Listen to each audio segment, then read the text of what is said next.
आकृतिं स्मरेत् तेन विघ्नाः प्रणश्यन्ति सिद्ध्यन्ति च मनोरथाः। वेदशास्त्रपुराणानाम् एकवाक्यत्वसाधकान् शिष्यातिवत्सलान् धीरान् बालगारुगुरून् भजे। शर्वादिवृन्दारकमौलिवृन्दं येणायते यन्नखचन्द्रवृन्दे आनन्दतीर्थार्य शिरोमणेस्तते पादारविन्दं प्रणमामि नित्यम्। वेदव्यासगुणावास विद्याधीश सताम्बशा मां निराशं गतक्लेशं कुर्वनाशं हरेनिशं लक्ष्मीकरतलाम्भोज लालनीयपदाम्बुजं प्रणमामि हयग्रीवं देवता चक्रवर्तिनम्। श्रीमान् पूर्वं प्रजातो दशरथनृपते रामनामाथनीतो विश्वामित्रेण मन्त्राधृतनुजसहितः ताटकां घातुकोऽस्त्रम् ब्रह्माद्यं प्राप्य हत्वा निशिचरनिकरं यज्ञपालो विमोच्य अहल्याशापं च भङ्क्त्वा शिवधनुरुपयन् जानकीं नःप्रसीदेत्। ಶ್ರೀಗುರುಭ್ಯೋ ನಮಃ. ಹರಿ ಓಂ. ದಂಡಕಾರಣ್ಯದಲ್ಲಿ ಸ್ವಯಂ ರಾಮದೇವರು ಎಲ್ಲ ಪ್ರದೇಶಗಳಲ್ಲಿ ತಿರುಗಾಡಿದ್ದಾರೆ. ಅದರ ಪುರೋಹಾಗಿ ಇಲ್ಲೆಲ್ಲ ನಮ್ಮಲ್ಲಿ ರಾಮನಗರ ಅಂತಲೇ ಇದೆ. ಆ ಪ್ರದೇಶದಲ್ಲಿ ರಾಮದೇವರ ಹೆಜ್ಜೆಗಳನ್ನು ಕೂಡ ಇವತ್ತಿಗೂ ಪೂಜಿಸ್ತಾರೆ. ಅಲ್ಲಿ ಅನೇಕ ರಾಮದೇವರ ಪರಿವಾರ ವರ್ಗದವರ ಗುರುತುಗಳೆಲ್ಲ ಇವತ್ತಿಗೂ ಇದೆ. ಅದೆಲ್ಲ ಚಿತ್ರಣ ಮಾಡೋದು ನೋಡ್ತೇವೆ. ಇಲ್ಲೆಲ್ಲ ಬರಿಗಾಲಿನಲ್ಲೇ ನಡೆದು ಪರಮಾತ್ಮ ಎಲ್ಲ ಜಾಗವನ್ನು ಪವಿತ್ರಗೊಳಿಸಿದ್ದಾನೆ. ಆ ಹೊತ್ತಿಗೆ ಈ ಜನಸಾಮಾನ್ಯರು ವಾಸ ಮಾಡೋದಕ್ಕಿಂತ ಬರೇ ತಪಸ್ವಿಗಳು ವಾಸ ಮಾಡ್ತಾ ಇದ್ದಾರೆ. ಅಷ್ಟೇ ಪ್ರಮಾಣದಲ್ಲೇ ರಾಕ್ಷಸರು ಕ್ರೂರಿಗಳು ವಾಸ ಮಾಡ್ತಾ ಇದ್ದಾರೆ. ಇಬ್ಬರು ಇದ್ದ ಪ್ರದೇಶ ಇದೆ. ಆ ಎಲ್ಲ ತಪಸ್ವಿಗಳು ಬಂದು ಪ್ರಾರ್ಥನೆ ಮಾಡ್ತಾರೆ, ಸ್ವಾಮಿ ಇಲ್ಲಿ ನಾನಾ ತರಹದ ರಾಕ್ಷಸರಿದ್ದಾರೆ. ಖರ, ದೂಷಣ, ತ್ರಿಶೀರ್ಷ ಎಲ್ಲ ಪ್ರಮುಖ ನಾಮಧೇಯಗಳು. ಸಾವಿರಾರು ಸಂಖ್ಯೆಯಲ್ಲಿ ನರಮಾಂಸ ಭಕ್ಷಕರಿದ್ದಾರೆ. ಋಷಿಗಳು ಮುನಿಗಳು ಜಪ ಮಾಡ್ತಾ ಕೂತಿದ್ರೆ ಅವ್ರು ಯಾವ ಭಯ ಆತಂಕ ಏನೂ ಇಲ್ಲ. ಸಾಧಾರಣವಾಗಿ ದೇವರು ಅಥವಾ ಬೇರೆ ಬೇರೆ ಮಂತ್ರ, ಶಕ್ತಿ, ತಪಸ್ಸು, ಜಪ ಯಾವ ಆತಂಕವೂ ಇಲ್ಲ. ರಾವಣ ಅಷ್ಟು ನಿರ್ಭಯ ಕೊಟ್ಟಿದ್ದಾನವರಿಗೆ. ಎಲ್ಲ ಸೀದಾ ಬರ್ತಾರೆ, ದಬಾರ ಹೊಡಿತಾರೆ, 3 ತುತ್ತಿಂದ ಹಾಕ್ಬಿಡ್ತಾರೆ. ಇಷ್ಟು ದೊಡ್ಡ ಅನ್ಯಾಯ ನಡೀತಾ ಇದೆ. ನಮಗೆಲ್ಲ ಬದುಕಿನ ಇನ್ನೇನು ಹೆಚ್ಚಿನ ಸಂಪತ್ತು ಬೇಡ, ಬದುಕಿನ ಸಂಪತ್ತು ಕೊಡು ಸಾಕು ಅಂತ ಪ್ರಾರ್ಥನೆ ಮಾಡ್ತಾರೆ. ಇಂತಹ ದೈನ್ಯತೆಯ ಸ್ಥಿತಿಯಲ್ಲೆಲ್ಲ ಇದ್ದಾಗ ಅಗಸ್ತ್ಯರು ಕೊಟ್ಟಂತಹ ಎಲ್ಲ ಆಯುಧಗಳನ್ನು ಕಾಲಿಂದ ತಂದತೆ ಜೊತೆಯಲ್ಲಿ ಅನೇಕ ಆಯುಧಗಳನ್ನೆಲ್ಲ ಅದು ಯಾವುದೂ ಬೇರೆ ಅಲ್ಲ. ಮಂತ್ರಾಲಯ ಪ್ರಭುಗಳು ಪ್ರತ್ಯೇಕ ಅಂತಾರೆ, ಸ್ವಾನ್ ಅಂತಾರೆ. ಅಸಿಧನು ರಿಷುಧೀನ್ ಯಾನ್ ಅಗಸ್ತ್ಯಾತ್ಸಪಾಯ. ಅದೆಲ್ಲ ತನ್ನದೇ. ಅಂದ್ರೆ ಏನು, ಮೂಲ ವೈಕುಂಠ ಲೋಕದಲ್ಲಿದ್ದದನ್ನ ಇಂದ್ರದೇವರು ಪಡ್ಕೊಂಡ್ಬಂದಿರ್ತಾರೆ. ಆ ಇಂದ್ರದೇವರ ತಂದಿಲು ಭಗವಂತನ ವಸ್ತುವನ್ನೇ ಭಗವಂತನಿಗೆ ತಲುಪಿಸೋದು ಅಂತಿದೆಯಲ್ಲ. ನಾವು ಸಾಧಾರಣ ಮೊನ್ನೆ ಹೇಳಿದಂತೆ ಸುಮ್ಮನೆ ಒಂದೊಂದು ಬೆಳ್ಳಿದ್ದೋ ಬಂಗಾರದ್ದೋ ಒಂದು ತುಂಡು ಮಾಡಿಕೊಂಡು ದೇವರಿಗೆ ಒಪ್ಪಿಸ್ತೇವೆ. ಸಾಕ್ಷಾತ್ ಭಗವಂತನ ಆಯುಧಗಳನ್ನೇ ತಂದು ಬಹುಕಾಲ ಪೂಜೆ ಮಾಡಿ ಸಂದರ್ಭಕ್ಕೆ ಉಚಿತವಾದ ಕ್ರಮದಲ್ಲಿ ಅದನ್ನು ದೇವರಿಗೆ ಒಪ್ಪಿಸೋದು ತುಂಬಾ ದೊಡ್ಡ ವ್ಯಾಪಾರ ಇದೆ.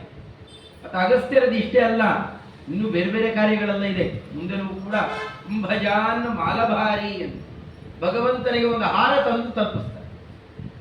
ಬ್ರಹ್ಮದೇವರಿಂದ ಶ್ವೇತ ಅಂತ ರಾಜ ತಂದು ಕೊಡ್ತಾನೆ. ಅದನ್ನ ಆ ಹಾರವನ್ನು ತಗೊಂಡೋಗಿ ರಾಮದೇವರಿಗೆ ಹಾಕ್ತಾರೆ. ತುಂಬಾ ಭಾಗ್ಯವಂತರು ಅಗಸ್ತ್ಯ ಋಷಿಗಳು. ಅಂತಹದ್ದು ಆ ಕಾಲದಲ್ಲಿ ಅವರಿಂದ ಎಲ್ಲ ಸ್ವೀಕಾರ ಮಾಡಿ ಮುಂದೆ ಹೊರಡ್ತಾನೆ ಪರಮಾತ್ಮ.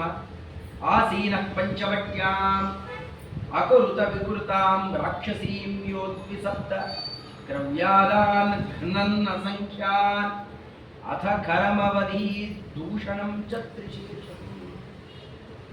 ಮುಂದೆ ಅಲ್ಲಿಂದ ಕೆಳಗಿಳಿತ ಪಂಚವಟಿಗೆ ಬರ್ತಾರೆ. ಮೊದಲು ಇದ್ದದ್ದು ಚಿತ್ರಕೂಟ, ಆಮೇಲೆ ಇಳಿತಾ ದಂಡಕಾರಣ್ಯಾದಿಗಳನ್ನೆಲ್ಲ ದಾಟಿ ಪಂಚವಟಿಗೆ ಬರ್ತಾರೆ. ಪಂಚವಟಿಗೆಲ್ಲೂ ಒಂದು ದೊಡ್ಡ ಆಶ್ರಮವನ್ನು ನಿರ್ಮಾಣ ಮಾಡಿಕೊಳ್ತಾರೆ. ಯಥಾ ಪ್ರಕಾರ ಚಿತ್ರಕೂಟದಲ್ಲಿ ಯಾವ ಕ್ರಮದಲ್ಲಿದ್ದರೋ ಅದೇ ರೀತಿಯಲ್ಲೇ ಪಂಚಯಜ್ಞಗಳನ್ನು ಆಚರಣೆ ಮಾಡಬೇಕು. ನಿತ್ಯ ಅನೇಕ ಋಷಿಗಳು ಮುನಿಗಳು ಮುಂತಾದವರೆಲ್ಲ ಒಂದಿಷ್ಟು ಗಟ್ಟೆ ಗೆಣಸು ಎಲ್ಲ ತಂದುಕೊಡೋರಲ್ಲ, ಅವರುಗಳ ಜೊತೆಯಲ್ಲೂ ಕೂಡ ಸಹವಾಸವನ್ನು ಮಾಡ್ತಾ ಪರಮಾತ್ಮ ಪಂಚಯಜ್ಞಗಳ ಆಚರಣೆಯ ಜೊತೆಯಲ್ಲಿ ಲಕ್ಷ್ಮಣನಿಗೆ ನಿತ್ಯ ತತ್ವಬೋಧ ನಡೀಬೇಕು. ಅನೇಕ ತಾತ್ವಿಕ ವಿಚಾರಗಳ ಬಗ್ಗೆ ಪ್ರಶ್ನೆ ಕೇಳ್ತಾ ಇದ್ರೆ ಅದಕ್ಕೆ ಉತ್ತರ ಕೊಡ್ತಾ ಇರಬೇಕು. ಬೇರೆ ಏನು ಬೇಕಾದ್ರೂ ನಿಲ್ಲಬಹುದು ಅಥವಾ ಸಂದರ್ಭಗಳು ಬೇರೆ ಏನೇ ಬರಬಹುದು, ಆದರೆ ಈ ತಾತ್ವಿಕ ವಿಚಾರದ ಸಂವಾದ ಮಾತ್ರ ನಿಲ್ತಾನೇ ಇರಲಿಲ್ಲ. ಮುಂದುವರಿಯುತ್ತೆ. ಸೀತಾದೇವಿಯರನ್ನು ಅನ್ವೇಷಣೆ ಮಾಡಬೇಕು ಅಂತ ಹೊರಡ್ತಾರೆ. ಅಲ್ಲಿ ಸುಗ್ರೀವನ ಭೇಟಿ ಆಗುತ್ತೆ, ವಾಲಿ ಸಂಹಾರ ಆಗುತ್ತೆ. ಈಗ ಮಳೆಗಾಲ ಬಂದ್ಬಿಟ್ಟಿದೆ, ಹುಡುಕಕ್ಕಾಗಲ್ಲ ಅಂತಂತಾರೆ. ಆಗ ಒಂದು 3-4 ತಿಂಗಳು ಒಂದು ಕಡೆಯಲ್ಲೇ ಕೂಡಬೇಕಲ್ಲ. ಆಗ ಮಾಲ್ಯವತ್ ಪರ್ವತದಲ್ಲಿ ಅಣ್ಣ ತಮ್ಮಂದರು ಮಾತ್ರ ಚಾತುರ್ಮಾಸ್ಯ ಕೊಡ್ತಾರೆ. ಯತಿಗಳು ಮಾತ್ರ ಕೊಡೋದಲ್ಲ, ಅದನ್ನ ಕ್ಷತ್ರಿಯರು ಇವರಿಬ್ಬರು ಕೂಡ ಚಾತುರ್ಮಾಸ್ಯಕ್ಕೆ ಅಂತ ಕೊಡ್ತಾರೆ. ಕೂತಾಗಲೂ ಮತ್ತಿದೇ ಸಂವಾದ ನಡೆದಿದೆ.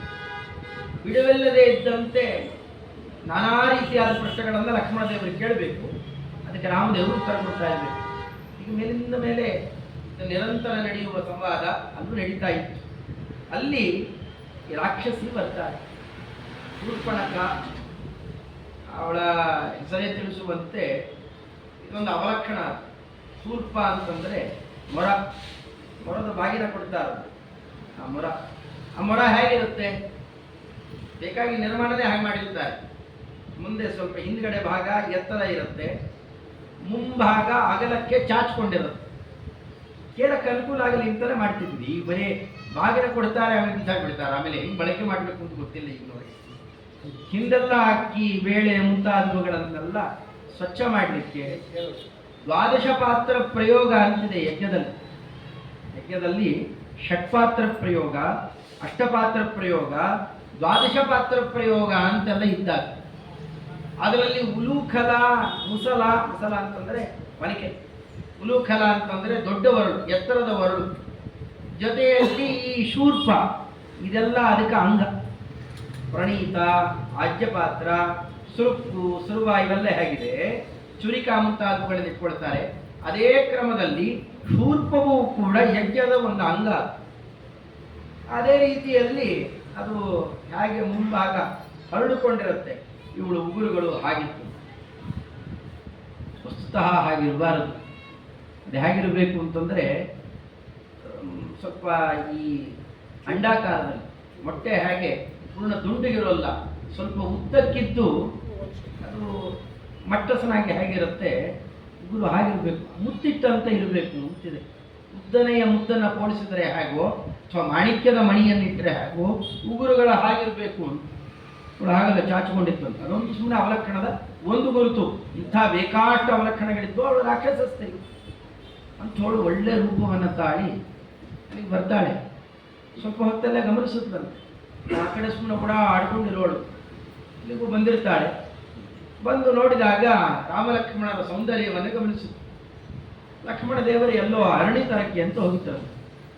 ಒಂದಷ್ಟೆಲ್ಲ ಮನೆಗೆ ಪ್ರತಿನಿತ್ಯಕ್ಕೆ ಬೇಕಲ್ಲ, ಅದು ಹೋಮಕ್ಕೆ ಅಂತ ಬೇಕು, ಪಾಕಾದಿಗಳಿಗೂ ಬೇಕು. ಅದಕ್ಕೆ ಅಂತ ಕಟ್ಟಿಗೆ ಹೊರೆಯನ್ನು ತರಕ್ಕೆ ಅಂತ ಹೋದವರು ಬರ್ತಾರೆ, ಒಳಗೆ ಪ್ರವೇಶ ಮಾಡ್ತಾರೆ. ಸರಿಯಾಗಿ ಆ ಹೊತ್ತಿಗೆ ಇವಳು ಒಳಗೆ ಪ್ರವೇಶ ಮಾಡ್ತಾರೆ. ತುಂಬ ಮಾತುಕತೆ ನಡೆಯುತ್ತೆ. ನಾಚಿಗೆ ಬಿಟ್ಟು ರಾಮನನ್ನು ಹೋಗಿ ಮಾತಾಡಿಸ್ತಾಳೆ. ಸಾಧಾರಣ ಸ್ತ್ರೀಯರು ಯಾರು? ಪುರುಷರ ಬಳಿಯಲ್ಲಿ ಗುರುಗಳು ಅಥವಾ ಕೆಲವು ಆಶೀರ್ವಾದ ಮಾಡುವ ಹಿರಿಯರು ಅಥವಾ ತಂದೆ ಮಾವಂದಿರು ಇಂಥವರ ಜೊತೆ ಸಂದರ್ಭ ಬಂದಾಗ ಸ್ತ್ರೀಯರು ಮಾತಾಡೋದು ಸಹಜ. ಬೇರೆಯವರ ಹತ್ರ ಮಾತಾಡೋಲ್ಲ, ಪರಪುರುಷರ ಹತ್ರ.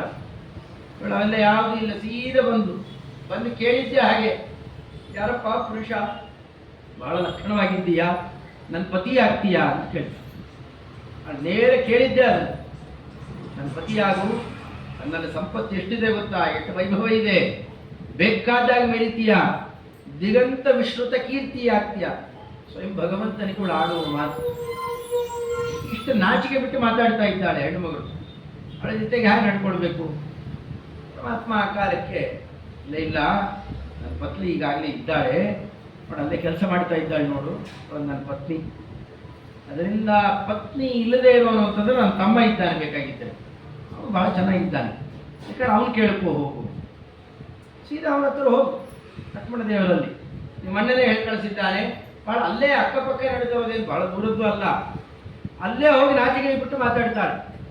ಪತ್ನಿ ಇದ್ದಾನಂತೆ, ಅದಕ್ಕೋಸ್ಕರವಾಗಿ ಅವನಿಗೆ ಅವಶ್ಯಕತೆ ಇಲ್ಲವಂತೆ, ನಿನ್ನ ಪತ್ನಿಯನ್ನು ಬಿಟ್ಟು ಬಂದಿದ್ದೀಯಂತೆ, ಅದಕ್ಕೆ ನನ್ನ ಮದುವೆ ಮಾಡಿಕೊ ಅಂತ ಅಂದ. ಲಕ್ಷ್ಮಣ ದೇವರೊಂದು ಅಣ್ಣನ ಮುಖ ನೋಡಿದ್ರು, ಈಗ ಇಷ್ಟು ನಾಚಿಕೆ ಬಿಟ್ಟು ಬಂದು ಕೇಳ್ತಾ ಇದ್ದಾಳೆ, ಅಣ್ಣ ಏನು ಮಾಡಲಿ, ನೀನು ಉಪಾಯ ಮಾಡು, ಸುಮ್ಮನೆ ಉಪ್ಪು ಚಿಕ್ಕದು ಮಾಡಿದಂತ ಅಷ್ಟೇ, ಉಪಾಯ ಮಾಡು.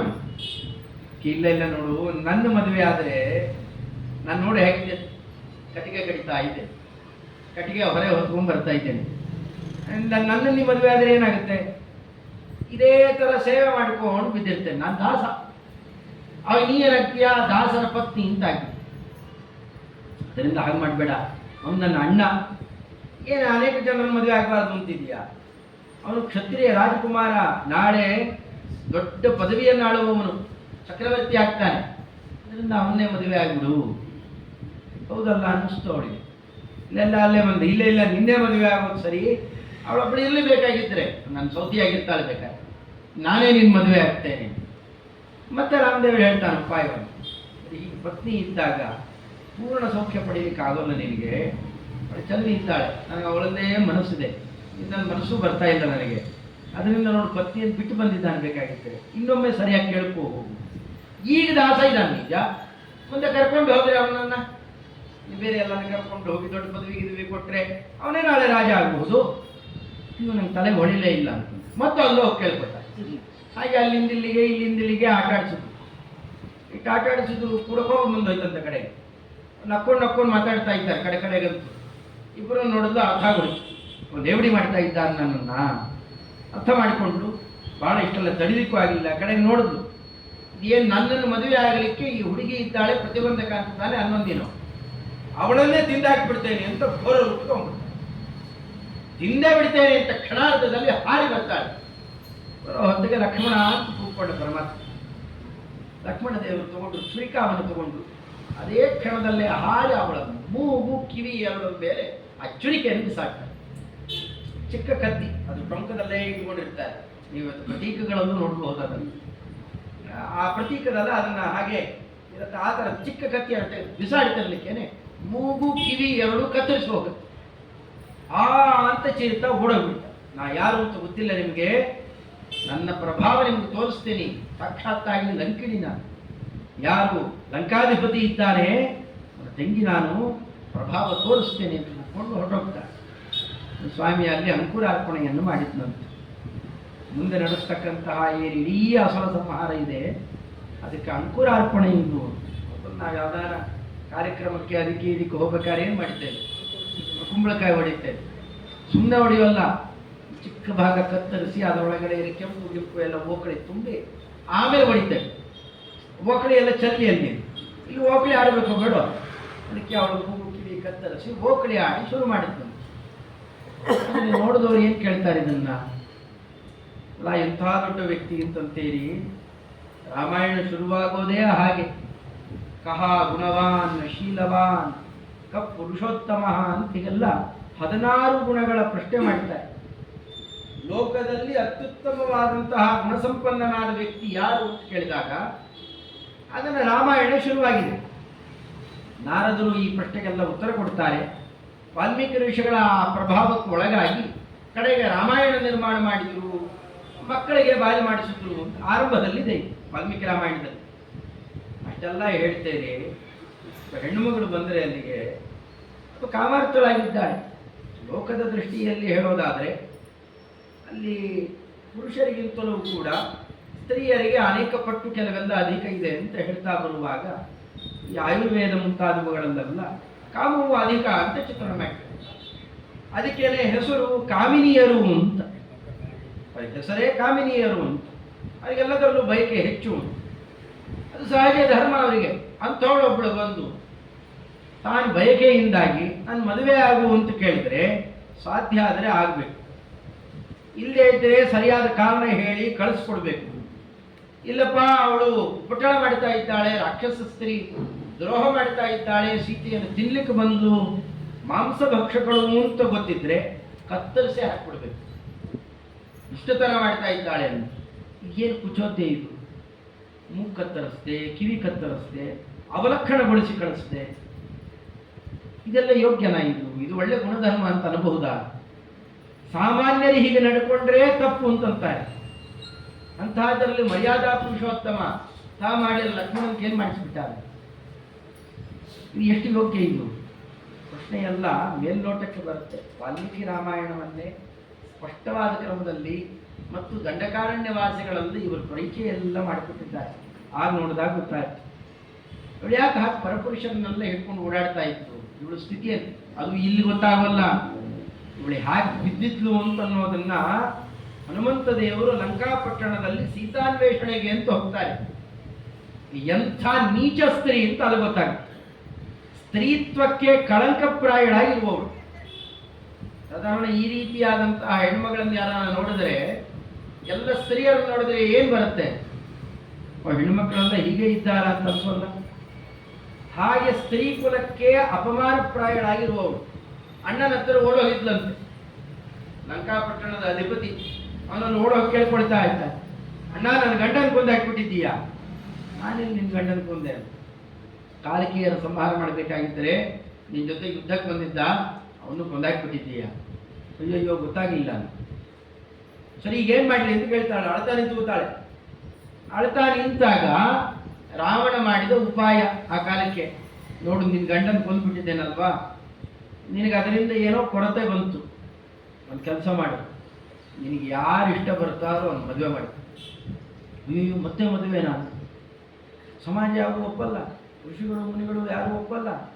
ಇವರು ಅದೇ ವಂಶದಲ್ಲಿ ಬಂದವರಲ್ಲ, ವಿಶ್ವಾಸ ಋಷಿಗಳು, ಪುಲಸ್ತ್ಯರು, ಪೌಲಸ್ತ್ಯ ಅಂತ ಹೇಳ್ಕೊಡ್ತಾನೆ. ಮತ್ತೆ ನಾಳೆ ಯಾರು ನಿನ್ಗೆ ಅಪವಾದ ಕೊಟ್ರೆ ಬೇಕಾದವ್ರು ಬೇಕಾದ ಮಾತಾಡಲಿ, ನಾನೇ ಧರ್ಮ ಬದಲಾಯಿಸ್ತೇನೆ. ನನಗೆ ಬಲ ಇದೆ, ಸೇನೆಯ ಬಲ ಇದೆ, ವರಬಲ ಇದೆ, ಬೇಕಾಷ್ಟು ದುಡ್ಡಿನ ಬಲ ಇದೆ, ಬೇಕಾದ ಎಲ್ಲ ಬಲದಿಂದಾಗಿ ನಾ ಮಾಡಿದ್ದೇ ನಿಯಮ ಬದಲಾಯಿಸ್ತೇನೆ. ವಿರುದ್ಧ ಮಾತಾಡಲಿ, ಕಳೆದು ಹಾಕ್ತೇನೆ ಅವನ್ನ. ಏನು ಯೋಚನೆ ಮಾಡಬೇಡ. ನಿನಗೆ ಯಾವ ವರ, ಮೂರು ಲೋಕದಲ್ಲಿ ಯಾವ ವರ ಇಷ್ಟ ಆಗ್ತಾನೆ ಅವನು ಮದುವೆ ಆಗುವುದು. ಇಷ್ಟು ಈ ಕ್ರಮದಿಂದಾಗಿ ಆ ಧರ್ಮ ಪ್ರಚಾರಕ್ಕೆ ಅಂತ ಇವಳನ್ನು ಕಳಿಸ್ಕೊಟ್ಟಿದ್ದಾನೆ. ತಾ ಮಾಡಿದ ತಪ್ಪನ್ನ ತಿದ್ದುಕೊಳ್ತೇನೆ ಅಂತ ಮತ್ತಷ್ಟು ಅಪರಾಧಕ್ಕೆ ಪ್ರಚೋದನೆ ಮಾಡಿದವನು ನೀಚ ರಾವಣ. ಇದನ್ನು ಅದನ್ನು ಹಾಗೆ ಕೇಳಿಕೊಂಡು ಇವಳು ನಾಚಿಕೆ ಬಿಟ್ಟವಳು ಕಂಡ ಪುರುಷರನ್ನ ಮದುವೆ ಆಗು ಅಂತ ಹಿಂದೆ ಬೀಳ್ತಾಳೆ. ಆಗೋಲ್ಲ ಅಂದ್ರೆ ಕೊಂದು ತಿಂದು ಹಾಕಿಬಿಡ್ತಾಳೆ. ಅವಳು ಮಾಡ್ತಾ ಇದ್ದಿದ್ದು ಈ ದುರ್ವ್ಯಾಪಾರ. ಇಂಥ ನೀಚ ಸ್ತ್ರೀಯರು ಇಲ್ಲಿ ಬಂದಿದ್ದಾಳೆ. ಒಮ್ಮೆಲೆಗೆ ಕೊಂದಾಕ್ಬಿಡ್ಬಹುದಾಗಿತ್ತು ಅವಳನ್ನ, ಕೊಂದಾಕ್ಲಿಲ್ಲ ಪರಮಾತ್ಮ. ಯಾಕೆ ಕೊಲ್ಲಿಲ್ಲ? ಮಧ್ಯದಲ್ಲೇ ಒಂದಷ್ಟು ಲೇವಡಿ, ನೇರವಾಗಿ ಅವನು ದ್ರೋಹ ಮಾಡಿ ಓಡಿಸಿ ಮಾಡೋದು ಬೇಡ. ಲೇವಡಿ ಮಾಡಿದಾಗ ಅದು ಅರ್ಥ ಮಾಡಿಕೊಳ್ಳಿ. ಇಲ್ಲ ಇದು ಸಹವಾಸ ಬೇಡಪ್ಪ, ಹೊಟ್ಟೋಗೋಣ. ಇದು ಪ್ರಾಥಮಿಕ ಚಿಕಿತ್ಸೆ ಭಗವಂತ ಮಾಡಿದ್ದೇ ಹೊರತು ಅಲ್ಲಿ ಯಾವುದೂ ಕೂಡ ಕುಚೋದ್ಯ ಅಲ್ಲ ಮಾಡಿದ್ದು. ಯಾವಾಗ ಇಬ್ಬರು ಪುರುಷರು ಮಾತಾಡ್ತಾ ಸಾಮೋಪಾಯವನ್ನು ಬಳಕೆ ಮಾಡಿ, 4 ಉಪಾಯಗಳಿದ್ದಾವೆ ಕ್ಷತ್ರಿಯರು ಬಳಕೆ ಮಾಡೋದು: ಸಾಮ, ದಾನ, ಭೇದ, ಕಡೆಗೆ ದಂಡ ಅಂತ ಹೇಳೋದು. ಸಾಮೋಪಾಯ ಇದು. ಒಳ್ಳೆ ಮಾತಿನಿಂದಲೇ ಹೇಳಿದಾಗ ಕೆಲವೊಮ್ಮೆ ಒಳ್ಳೆ ಮಾತಿನಲ್ಲೇ ಹೇಳಿದ್ರೆ ಕೇಳಿಸ್ಕೊಳ್ಳೋಲ್ಲ. ಹಾಗೇನು ಮಾಡ್ತಾರೆ? ಸ್ವಲ್ಪ ಲೇವಡಿ ಮಾಡ್ತಾರೆ, ತಮಾಷೆ ಮಾಡ್ತಾರೆ. ಆ ದೃಷ್ಟಿಯಿಂದಲಾದರೂ ಕೂಡ ಇವಾಗ ಅರ್ಥ ಆಗಲಿ. ಆದರೂ ಅರ್ಥ ಆಗಲಿಲ್ಲ ಅಂತಂದ್ರೆ ಏನು ಮಾಡಬೇಕಾಗ? ದಂಡ ಒಂದೇ ಇರೋದು ಕಡೆಗೆ. ಇಲ್ಲಿ ಭೇದ ಇದ್ದ ಉಪಾಯ ಇಲ್ಲ, ಇಲ್ಲಿ ಇರೋದೇ ದಂಡ. ದಂಡನೆ ಮಾಡಿ ಹಾಗಾದ್ರೆ ಕೊಂದೇ ಬಿಡಬೇಕಾಗಿತ್ತು. ಯಾಕೆ ಮೂಗು ಕಿವಿ ಕತ್ತರಿಸಿದ್ದು? ರಾಮಾಯಣದಲ್ಲೇ ಈ ತರಹದ 3 ಪ್ರಸಂಗ ಇದೆ. ಮೊದಲು ತಾಟಕೆಯನ್ನು ಆ ರೀತಿಯಲ್ಲಿ ಮಾಡಿ ಆಮೇಲೆ ಕೊಡ್ತಾರೆ. ಮುಂದೊಬ್ಬ ರಾಕ್ಷಸಿ ಬರ್ತಾಳೆ, ಅವಳನ್ನು ಅದೇ ರೀತಿಯಲ್ಲಿ ಮೂಗು ಕಿವಿಗಳನ್ನು ಕತ್ತರಿಸಿಕೊಳ್ತಾರೆ. ಕಾರಣ, ವಿಧವಾ ಸ್ತ್ರೀಯರಿಗೆ ಪುನರ್ವಿವಾಹ ನಿಷಿದ್ಧ. ಪುನರ್ವಿವಾಹ ವಿಧವಾ ಸ್ತ್ರೀಯರಷ್ಟೇ ಅಲ್ಲ, ಎಲ್ಲರಿಗೂ ಪುನರ್ವಿವಾಹ ಧಾರ್ಮಿಕವಾಗಿ ನಿಷಿದ್ಧ. ವಿಧವಾ ವಿವಾಹನೂ ಅತ್ಯಂತ ನಿಷಿದ್ಧ. ಸಾಮಾಜಿಕವಾಗಿ ಏನು ಬೇಕಾದ್ರೂ ಮಾತಾಡ್ಕೊಳ್ಳಿ, ಕೂಗಾಟ ಮಾಡಲಿ, ಅವ್ರಿಗೇನೋ ದ್ರೋಹ ಮಾಡಿದ್ದೀರಿ ಅದು ಇದು ಅಂತ ಏನೇನೋ ಮಾತಾಡಲಿ. ವಾಸ್ತವಿಕವಾಗಿ ವಿಚಾರ ಮಾಡಿ ನೋಡಿದರೆ ಭಗವಂತನಿಗೆ ಅಪ್ರೀತಿಕರವಾದದ್ದು, ಧರ್ಮಶಾಸ್ತ್ರಕ್ಕೆ ವಿರುದ್ಧವಾದದ್ದು. ಎಲ್ಲೋ ಅಯ್ಯೋ ಪಾಪ ಅಂತಂತಾರೆ, ಅದೇನು ಇದೇನು ನಿಮ್ಮ ಧರ್ಮಶಾಸ್ತ್ರ ಎಲ್ಲ ಕೇಳುತ್ತಾ? ಇದೇನೋ ಹರಟೆ ಹೊಡೆಯೋರು ಬೇಕಾದ ಜನ ಇದ್ದಾರೆ. ವಾಸ್ತವಿಕವಾಗಿ ವಿಚಾರ ಮಾಡಿ ನೋಡಿದಾಗ ವಿಧವಾ ವಿವಾಹ ಆಗಲಿ ಪುನರ್ವಿವಾಹ ಆಗಲಿ ಅತ್ಯಂತ ನಿಷಿದ್ಧವಾದದ್ದು, ಭಗವದ್ ಅಪ್ರಿಯಕರವಾದದ್ದು. ಯಾರು ತೋರಿಸ್ಕೊಡ್ಬೇಕದನ್ನ? ಭಗವಂತನೇ ಆಭರಣಗಳನ್ನು ತೊಟ್ಟು ಪುರುಷರನ್ನು ಆಕರ್ಷಣೆ ಮಾಡಿ ವಿವಾಹ ಮಾಡಿಕೊಳ್ತೀರಷ್ಟೇ. ಆಭರಣ ತೊಡುವ ಜಾಗವನ್ನು ಕತ್ತರಿಸಿ ಹಾಕಿದ್ರೆ ಮುತ್ತೈದೆ ಅಂತ ಅವನ್ನ ಕರೆಯೋದು. ಮುತ್ತಿನ ಆಭರಣಗಳನ್ನ 5 ಸ್ಥಳಗಳಲ್ಲಿ ಧಾರಣ ಮಾಡಬೇಕು ಅಂತಿರೋದು ಸುಮಂಗಲ ಸ್ತ್ರೀಯರಿಗೆ. ಅದರಲ್ಲಿ ಅತ್ಯಂತ ಪ್ರಧಾನವಾದದ್ದು ಮುತ್ತಿನ ನತ್ತು ಗಿತ್ತು ಧಾರಣ ಮಾಡುವುದು, ಮತ್ತೆ ಮುತ್ತಿಯ ನೋಲೆಯ ನಿಟ್ಟಾಳೆಯ ಮಹಾಲಕ್ಷ್ಮಿ ಮುತ್ತಿನ ಓಲೆ ಇರ್ತಕ್ಕಂತಹ ಪ್ರದೇಶ ಅದೆಲ್ಲ ಸೌಮಾಂಗಲ್ಯದ ಸೂಚನೆ. ಆ ಭಾಗವನ್ನೇ ಕತ್ತರಿಸಾಕಿ ಭಗವಂತ ಏನು ಸ್ಥಾಪನೆ ಮಾಡಿದ? ರಾವಣ ನಡೆಸ್ತಾ ಇದ್ದಂತಹ ಏನು ಅನ್ಯಾಯ ಇತ್ತು, ಅಧರ್ಮ, ಅದರ ಚಾಲ್ತಿಗೆ ಮೊದಲು ಭಂಗ ಬರ್ತಾರೆ. ಅದು ಅನ್ಯಾಯ, ಅದನ್ನು ಮಾಡಿಕೂಡುದು ಅಂತ ಚಾಲ್ತಿಗೆ ತಂದಿತ್ತು. ಇದರಿಂದ ಬಹುದೊಡ್ಡ ಧರ್ಮವನ್ನು ಸ್ಥಾಪನೆ ಮಾಡಿದ್ದಾರೆ. ಲೋಕದಲ್ಲೆಲ್ಲ ಕಡೆ ಹೇಳ್ಬಿಟ್ರು ಶುರು ಮಾಡಿಬಿಟ್ಟಿದ್ದಾರೆ.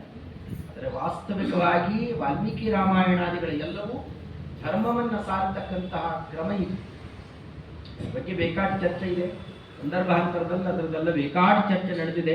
ಗ್ರಂಥಗಳೇ ಹೊರಟು ಬಿಟ್ಟಿದ್ದಾವೆ ಇದರ ಮೇಲೆಲ್ಲ, ಅದನ್ನು ನೋಡಬಹುದು. ಆದರೆ ವಸ್ತುಸ್ಥಿತಿ ಇರೋದು ಹರಿವಾಯು ಗುರುಗಳಿಗೆ ಪ್ರೀತಿಕರವಾದಂತಹದ್ದು, ಧರ್ಮಶಾಸ್ತ್ರಕ್ಕೆ ಸಮ್ಮತವಾದ ಕ್ರಮ ಇದು. ಅದಕ್ಕೆ ವಿರುದ್ಧವಾಗಿ ಏನು ರಾವಣ ನಡೀತಾ ಇದ್ದ ಅನ್ಯಾಯವನ್ನ, ಅದನ್ನು ತಡೆಗಟ್ಟಲಿಕ್ಕೆ ಅಂತ ಮೊದಲೇ ಧರ್ಮವನ್ನ ಸ್ಥಾಪನೆ ಮಾಡ್ತಾನೆ. ಧರ್ಮ ಸ್ಥಾಪನೆ ಅಷ್ಟು ಹುಡುಗಾಟ ಅಲ್ಲ. ನೀವೊಂದು ಒಳ್ಳೆ ವಿಚಾರ ಯಾರನ್ನಾನು ಮುಂದೆ ಹೇಳಿ ನೋಡೋಣ, ಜೀರ್ಣ ಮಾಡಿಕೊಳ್ಳೋದು ಬಹಳ ಕಷ್ಟ. ಹೋಮವಾದಿಗಳು ಅಂತಂತಾರೆ, ಅದು ಇದು ಅಂತಂತಾರೆ. ಏನು ಹೇಳಿದ್ದೀನಿ ಸಮರ್ಥನೆ ಮಾಡಿಕೊಳ್ತೀಯಾ ಅಂತಂತಾರೆ, ಬಲಪ್ರಯೋಗ ಮಾಡ್ತಾರೆ. ಈಗಿನ ಕಾಲದಲ್ಲಂತೂ ಕೇಸು ಗೀಸು ಹಾಕ್ತಾರೆ. ಮಾಡಬಾರದು ಅನ್ಯಾಯ ಮಾಡ್ತಾರೆ.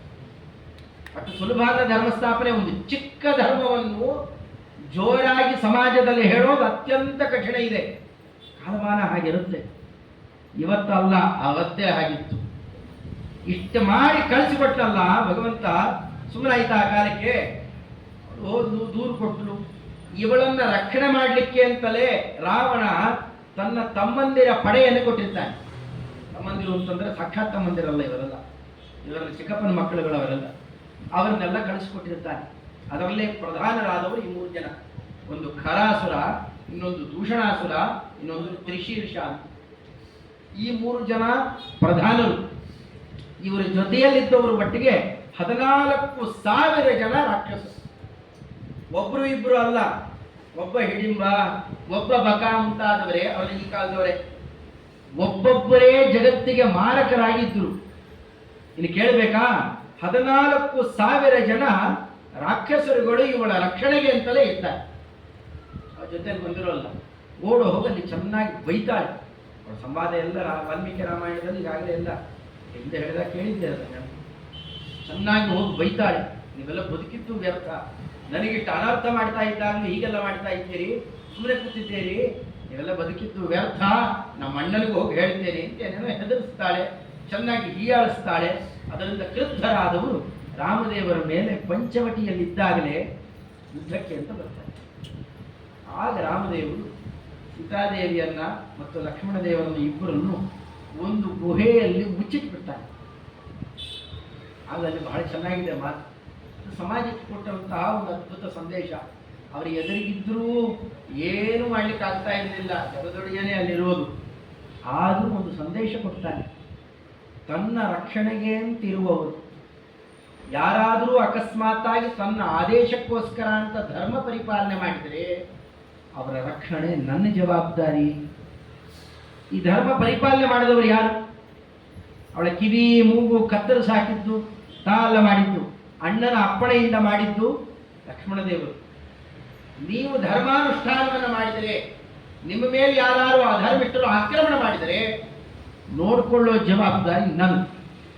ನಿಮಗೇನು ಧರ್ಮಿಷ್ಠರಿಗೆ ಹಾನಿಯಾಗದೇ ಇದ್ದಂತೆ ನೋಡುವಂತಹ ಎಚ್ಚರಿಕೆ ಅದು ನನಗಿರಲಿ ಆ ಭಾರ ಅಂತ ಅವರಿಬ್ಬರನ್ನೂ ಒಳಗಡೆಯಲ್ಲಿ ಕೂಡಿಟ್ಟು ಅವರ ಜೊತೆಯಲ್ಲಿ ಯುದ್ಧಕ್ಕೆ ಬರ್ತಾರೆ. ಅದನ್ನೇ ಇಲ್ಲಿ ತೋರಿಸಿಕೊಟ್ರು ಮಂತ್ರಾಲಯ ಪ್ರಭುಗಳು. ಅಕುರುತ ವಿಕೃತ, ವಿಕಾರಗೊಳಿಸಿದ್ದು, ಕೊಂದಾಕಿದ್ದಲ್ಲ ಅವಳಿಗೆ, ಅಥವಾ ಹಿಂಸೆ ಪಡಿಸಿದ್ರು ಅಂತ ಯಾವ ಮಾತು ಇಲ್ಲ. ಎಷ್ಟು ಚೆನ್ನಾಗಿರ್ತಾರೆ ಮಂತ್ರಾಲಯ ಪ್ರಭುಗಳು. ವಿಕಾರಗೊಳಿಸಿದ್ರು. ರಾಮಲಕ್ಷ್ಮಣರು ಮಾಡಿದ್ದೇನು ಕೆಲಸ? ಆ ರಾಕ್ಷಸಿಯನ್ನ ವಿಕಾರಗೊಳಿಸಿತ್ತು. ಯಾಕೆ ವಿಕಾರಗೊಳಿಸಿದ್ದು? ಅಲಂಕೃತಳಾಗಿ ಅನ್ಯಾಯ ಮಾಡಬಾರದು ಅನ್ನೋ ದೃಷ್ಟಿಯಿಂದಾಗಿಯೇ ವಿಕಾರಗೊಳಿಸಿತ್ತು. ಅಕುರುತ ವಿಕೃತಾಂ ರಾಕ್ಷಸೀಂ ಯೋ ದ್ವಿಸಪ್ತ ಕ್ರವ್ಯಾಧಾನ್ ನನ್ನ ಸಂಖ್ಯಾ. ಅಲ್ಲಿ ಇರ್ತಕ್ಕಂಥವ್ರು ಎಷ್ಟು ಜನ? ದ್ವಿಸಪ್ತ. ಸಪ್ತ ಅಂತಂದ್ರೆ 7. ಅದನ್ನು 2 ಪಟ್ಟು ಮಾಡಿದರೆ ಅಷ್ಟು ಸಹಸ್ರ ಸಂಖ್ಯೆಯಲ್ಲಿರುವಂತಹ ರಾಕ್ಷಸರೆಲ್ಲರೂ ಎರಿಗೆ ಬರ್ತಾರೆ. ಆ ಕಾಲದಲ್ಲಿ ಅವರೆಲ್ಲ ಕ್ರವ್ಯಾದರೆ ನರಮಾಂಸ ಭಕ್ಷಕರು. ನರಮಾಂಸ ಭಕ್ಷಕರು ಅಂತ ಯಾಕಂತಾರೆ? ಅವರ ಸಾಮರ್ಥ್ಯ ಮನುಷ್ಯರಿಗಿಂತಲೂ ಕೂಡ 100 ಪಟ್ಟು 1000 ಪಟ್ಟು ಅಧಿಕ ಇರುತ್ತೆ. ಇಲ್ಲದೇ ಇದ್ದವ್ರು ನರಮಾಂಸ ತಿನ್ನಲಿಕ್ಕೂ ಆಗಲ್ಲ, ಅದನ್ನು ಜೀರ್ಣ ಮಾಡಿಕೊಳ್ಳಿಕ್ಕೂ ಆಗಲ್ಲ. ಅಂಥ ನೀಚರು ಅದೇ ಕ್ರಮದಲ್ಲೇ ಬೆಳೆದು ತಮ್ಮ ಸ್ವಭಾವ ಬೆಳೆಸಿಕೊಂಡಿದ್ದವರು ರಾವಣನ ಜೊತೆಗಾರರಿವರಲ್ಲ. ಅವರನ್ನೆಲ್ಲ ನೋಡ್ತಿರ್ಲಿಕ್ಕೆ ರಾಮದೇವರು ರಾಮ ಪುರಸ್ತಾತ್ ಪರತೋಪಿ ರಾಮ ರಾಮ ಪರಂ ದಿಕ್ಷು ದಿಕ್ಷು ರಾಮ ರಾಮೈರನಂತೈರಿತಿ ವಿಶ್ವರೂಪ ವಿಘ್ನನ್ನರಾತೀನ್ ವಿರರಾಜ ರಾಮ. ಒಟ್ಟಿಗೆ ಎಲ್ಲ ಎರಿಗೆ ಬಂದಾಗ ಅವರ ಜೊತೆಯಲ್ಲಿ ನಾನಾಕ್ರಮದ ಯುದ್ಧವನ್ನು ನಡೆಸ್ತಾ ದಾಸರಾಯ ಹೇಳಿದ್ದಾರಲ್ಲ, ಅಲ್ಲಿ ನೋಡಲು ರಾಮ, ಇಲ್ಲಿ ನೋಡಲು ರಾಮ, ಎಲ್ಲೆಲ್ಲಿ ನೋಡಿದರು ರಾಮಚಂದ್ರ ದೇವರು ಎಲ್ಲ ಕಡೆಯಲ್ಲಿರಬೇಕು. ಆ ಕ್ರಮದಲ್ಲಿ ಅವ್ರು ಯಾರ ಮೇಲೆ ಯುದ್ಧ ಮಾಡಕ್ಕೆ ಅಂತ ಬಂದಿದ್ದಾರೆ, ಯಾರ ಜೊತೆ ಕರ್ಕೊಂಡು ಬಂದಿದ್ದಾರೆ, ಅವರೆಲ್ಲ ರಾಮನಂತೆ ಕಾಣಿಸಲಿಕ್ಕೆ ಶುರುವಾದ. ಎಲ್ಲ ಕಡೆಯಲ್ಲೂ ಇದ್ದಾರಲ್ಲ, ಅವರವರಿಗೆ ಹೊಡೆದಾಡಿ ಬಡದಾಡಿ ಸತ್ತು ಹೋಗ್ತಾರೆ. ಈ ಕ್ರಮದಲ್ಲಿ ಚಮತ್ಕಾರವನ್ನು ಬಳಕೆ ಮಾಡಿ ಅಷ್ಟೂ ಜನರ ನಾಶ ಮಾಡಿ ರಾವಣನಿಗೆ ಇದರ ಸಂದೇಶ ತಲುಪಬೇಕು. ಆ ಕ್ರಮದ ಕಡೆಗೆ ಏನೂ ಆಗಲೇ ಇಲ್ಲ. ಕರ್ಕೊಂಡ್ಬಂದಿದ್ದೇನೆ, ಏನೋ ಮಾಡಿಬಿಡ್ತೇನೆ. ಸುಮ್ಮನೆ ಋಷಿವೇಷದಲ್ಲಿರುವಂಥ ಇಬ್ಬರು ರಾಜಕುಮಾರರು, ಎಳೆ ಹುಡುಗರು, ಅವರೇನು ಮಾಡಲಿಕ್ಕಾಗತ್ತೆ ಅಂತ ಇವನ್ನೆಲ್ಲ ನಂಬ್ಕೊಂಡು ಬಂದಿದ್ದು ಎಲ್ಲ ನಾಶ ಆಗಿತ್ತಲಿಕ್ಕೆ ಹೆಸರೂ ಇಲ್ಲದೇನೆ ಹೊಡೋಗ್ತಾಳೆ ಲಂಕಾಪಟ್ಟಣಕ್ಕೆ. ಅಲ್ಲಿ ಹೋಗಿ ನಾನಾ ಕ್ರಮದಲ್ಲಿ ಲಂಕಾಧಿಪತಿಯನ್ನು ನಿಂದೆ ಮಾಡುತ್ತಾಳೆ, ರೇವಡಿ ಮಾಡುತ್ತಾಳೆ, ತನಗಾದ ದುಃಖಗಳನ್ನೆಲ್ಲ ಹೇಳ್ಕೊಡ್ತಾಳೆ, ಪ್ರಚೋದನೆ ಮಾಡುತ್ತಾಳೆ. ಅದೆಲ್ಲೇ ಹೆಚ್ಚು ಕೆಲಸಕ್ಕೆ ಬರೋಲ್ಲ. ಅದೆಲ್ಲದರ ಮೇಲೆ ಸೀತಾದೇವಿಯರ ಬಗ್ಗೆ ಸೌಂದರ್ಯದ ಚಿತ್ರಣ ಮಾಡಿ ಇಷ್ಟೆಲ್ಲ ಅಲ್ಲಿ ಇಲ್ಲಿ ಎಲ್ಲ ಕಡೆ ಹೆಣ್ಣುಗಳನ್ನು ಅಪಹರಣ ಮಾಡ್ತೀಯ ಅಣ್ಣ, ಯಾವುದು ಪ್ರಯೋಜನ ಇಲ್ಲ. ನಿನಗೆ ಪರಾಕ್ರಮ ಇದ್ದರೆ, ನೀ ಪುರುಷನೇ ಆಗಿದ್ದರೆ ಆ ಸೀತೆಯನ್ನು ಕರ್ಕೊಂಬಾ. ಈ ತಂಗಿ ಮಾಡ್ತಾ ಇದ್ದಾಳೆ. ಎಲ್ಲ ಸಭೆಯಲ್ಲಿ, ತುಂಬಿದ ಸಭೆಯಲ್ಲಿ ತಂಗಿ ವಿಕಾರಕ್ಕೊಳಗಾಗಿ ಈ ರೀತಿಯೆಲ್ಲ ಅಪಮಾನ ಮಾಡ್ತಾ ಇದ್ದಾಳೆ. ಏನು ಮಾಡಬಹುದಾಗಿತ್ತು ರಾವಣ? ಸೀದಾ ತನ್ನ ಸೇನೆಯನ್ನು ಕಟ್ಕೊಂಡು ಅಥವಾ ವಿಮಾನಾದಿಗಳಲ್ಲಿ ಬಂದು ಯುದ್ಧ ಮಾಡಿ ಸೀತೆಯನ್ನು ಅಪಹರಣ ಮಾಡಬೇಕೋ ಇಲ್ಲೋ? ಮಾಡಲಿಲ್ಲ. ಪರಿಸ್ಥಿತಿ ನೋಡಿದಾಗಲೇ ಮನಸ್ಸಿನಲ್ಲಿ ಏನಿತ್ತು ಅನ್ನೋದು ಗೊತ್ತಾಗುತ್ತೆ. ಅವನು ಸೀದಾ ಮಾಡಿದ್ದೇನು ಕೆಲಸ? ಆ ಕಾಲಕ್ಕೆ ಖರ, ದೂಷಣ, ತ್ರಿಶೀರ್ಷ ಇವರೆಲ್ಲ ಸತ್ತು ಬಿದ್ದಿದ್ದು, ವಿಕಾರಗೊಳಿಸಿದ್ದು, ಧರ್ಮಸ್ಥಾಪನೆಯ ಹಿನ್ನೆಲೆ ಎಲ್ಲವನ್ನ ಕಂಡ. ಎದುರುಗಡೆಯಲ್ಲಿ ಹೋಗ್ಲಿಕ್ಕಾಗೋಲ್ಲ ಅಂತ ಗೊತ್ತಾಯ್ತು. ಇದರ ಮೇಲೆ ಸೀತಾಪತಿತ್ವ ಅನ್ನೋದೇ ದೊಡ್ಡ ವಿಘಾತಕ. ಕಾರಣ, ಸ್ವಯಂವರಕ್ಕೆ ಹೋಗಿದ್ದವನಿವನು.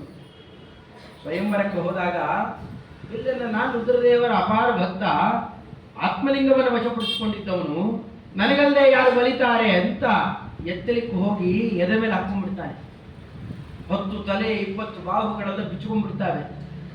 ಅವಸ್ಥೆ ಅವನನ್ನು ನೋಡ್ಲಾರದೆ ಗೋಳಾಡಿ ಕಡೆಗೆ ಸೀತಾದೇವಿ ಅವನ ಕರೆಸಿ ಬಿಲ್ಲನ್ನು ಎತ್ತಿಡಿಸ್ತಾಳೆ. ಸೀತಾದೇವಿ ಬಿಟ್ಟು ಬೇರೆ ಇನ್ಯಾರಿಗೂ ಆ ಬಿಲ್ ಎತ್ತಕ್ಕಾಗ್ತಾ ಇರೋಲ್ಲ. ಪುರಾಣದಲ್ಲಿ ವಾಲ್ಮೀಕಿ ರಾಮಾಯಣದಲ್ಲಿ ಬಂದದ್ದಲ್ಲ ಇದು.